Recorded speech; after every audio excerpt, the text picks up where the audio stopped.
César Carrión. Gracias, señor presidente. Señoras y señores asambleístas, el problema de la inseguridad radica en muchas políticas públicas equivocadas a lo largo de muchos años. Hay una corresponsabilidad de muchas instituciones que no hacen la tarea. Hoy se está tratando de corregir mediante cambios de autoridades en los centros de rehabilitación social, en el Consejo de la Judicatura, que ya fueron designados, y otras autoridades. Y aquí vemos que realmente hay mucho que trabajar para depurar la corrupción administrativa, tanto en los centros de rehabilitación social, en correcciones y aplicación de la tarea del Consejo de la Judicatura, en las sentencias que emiten los jueces de las Cortes a nivel nacional. Si no se trabaja con transparencia, con ética, en cualquier actividad, tendremos estas consecuencias. Pero también hay otros factores que inciden en esta problemática, como es el hacinamiento en las cárceles. Indultar, como lo hicieron en el 2008, 2.220 privados de la libertad, aquellos que cargaban 2 kilos de droga. Y después en el 2017, sumados a esos, 5.810. Y ahora hay más de 10.000 relacionados con la droga privados de la libertad. Hay un problema social profundo. Aquí mismo ya se quiere abrir otra ventana en el tema de la reforma o de la Ley Orgánica de la Salud respecto al cultivo de la marihuana.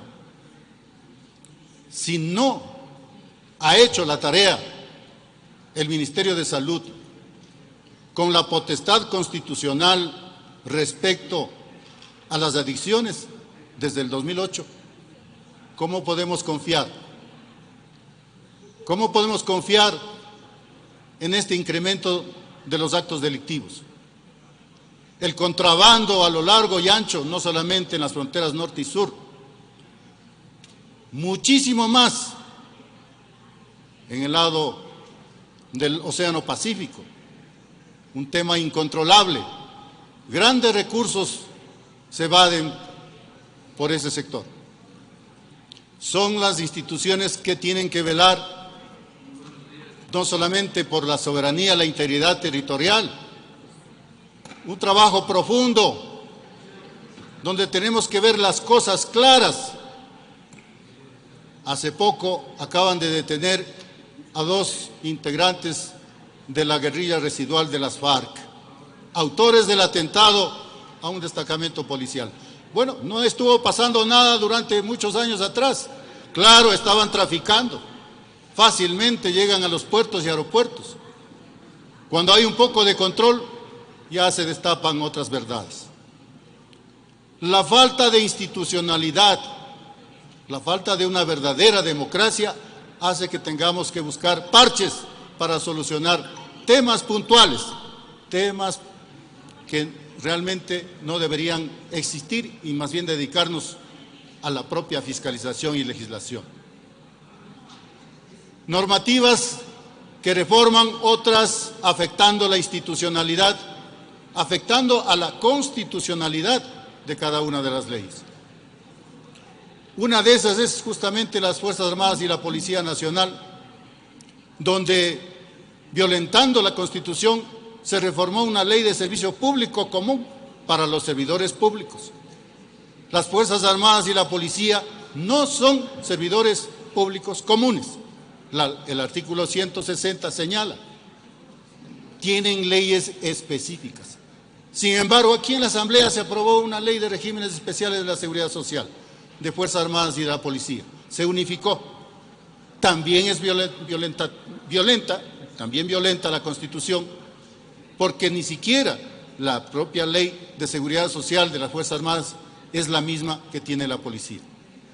Las actividades son diferentes. amén de otros decretos que también afectan a la seguridad, a la institucionalidad, como el decreto 632, emitido el 17 de enero del 2011, a pocos meses del conocido 30 de septiembre.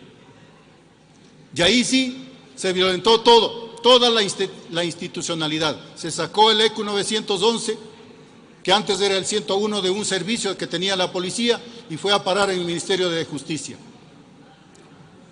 Y el Ministerio de Justicia desaparecido, lo sacaron de ahí al ECU 911 y lo pasaron a gestión de riesgos. Eso se llama afectar a la seguridad, a la institucionalidad del país.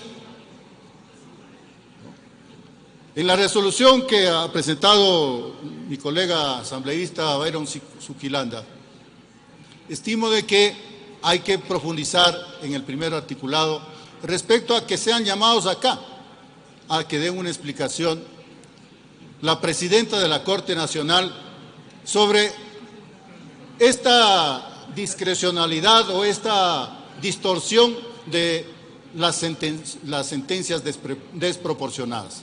Ahí tenemos que tener una explicación por parte de la Corte Nacional de Justicia, también la presidenta del Consejo de la Judicatura, que nos explique sobre cómo están tramitando este tipo de sentencias con sentencias exageradas de acuerdo a los delitos desproporcionados. Ahí tendremos una información completa, y también al director del Centro de Rehabilitación Social Nacional del SNAI, a fin de que expliquen sobre la tramitología en cuanto a los tiempos. Muchos ya debían haber salido en libertad, pero esperan una tramitología. Eso afecta a los derechos humanos y a la dignidad de cualquier ciudadano, sean o no estén inmersos en los delitos que hayan cometido. Gracias, señor presidente.